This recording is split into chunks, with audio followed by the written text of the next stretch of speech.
If you've ever quit a behavior, a substance, or even an unhealthy relationship, there's this really weird and kind of painful thing that can happen. You do the hard part, you stop, and then all of a sudden life just feels empty, kind of gray and joyless. So today we're going to dig into the psychology of why letting go is so unbelievably hard and why it's also the most critical step to really, truly recover. And man, this is so common. This is the voice of someone who's gotten sober, but they haven't found any peace yet. It's like they won the war, but the silence afterward feels even worse than the fighting did. This feeling, this exact void, is at the very heart of what we're talking about today. And this right here is what some people call a post-sobriety depression. It's this state where, yeah, on paper your life is better. You're not stuck in that destructive loop anymore, but the spark, the joy, the color, it's just gone. Things just aren't fun. And it's this deep sense of loss that can make you wonder if you even made the right call, even when you know you did. Okay, so this slide really nails the difference. Sobriety, that's just the absence of something. It's step one. But recovery, that's a whole different ballgame. That's a deep, emotional healing process. It's not about what you took out of your life. It's about what you're going to build in that empty space. Sobriety is stopping. Recovery is starting over. All right, so why does this emptiness happen? To really get it, we've got to look at a pretty cool psychological concept. It's all about where we put our energy, not like physical energy, but the actual energy of our happiness, of how we connect with the world. So Sigmund Freud called this libidinal energy. Now, when you hear Freud, don't run for the hills. Forget all the complicated stuff. Just think of it like this. It's your capacity for joy. It's your personal joy energy fund. It's the stuff you pour into the things you're passionate about, the things that make you feel alive. And here is the key. When you have an addiction, all of that powerful, wonderful, joyful energy, it's like a fire hose pointed at just one single thing. The substance, the behavior, the game, it becomes the main place you invest all your emotion. It's not just something you do, it becomes the actual source of feeling alive. So what happens when you take that thing away? That energy doesn't just disappear. Nope, it stays right there, stuck, reaching out for something that's gone. It's like you're still reaching for a hand, but your hand just closes on empty air. You've stopped the behavior, but your emotional investment is still aimed right at that empty spot. And that's where that feeling of meaninglessness comes from. And this quote from Freud, man, it just hits the nail on the head. He saw that we humans, we don't want to give up our attachments. We cling to them. Even if there's a better, healthier option right there in front of us, we fight against pulling that emotional energy back because letting go means we have to face that emptiness, at least for a little while. And this gets even bigger when you realize an addiction is almost never just one thing.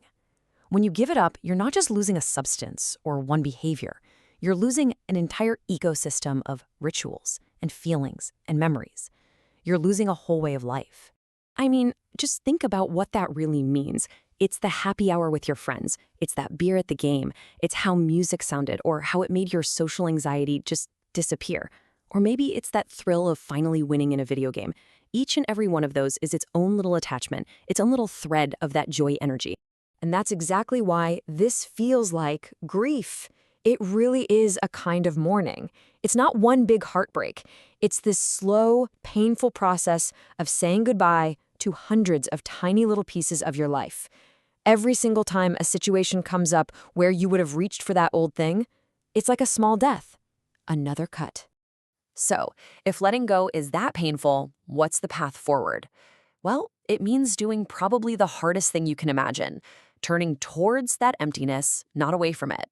It's about learning to embrace what we're calling the gray void. This is the real question, isn't it? The question at the heart of recovery. What actually happens when you stop trying to fill that hole, stop looking for a quick replacement, and just let it be empty?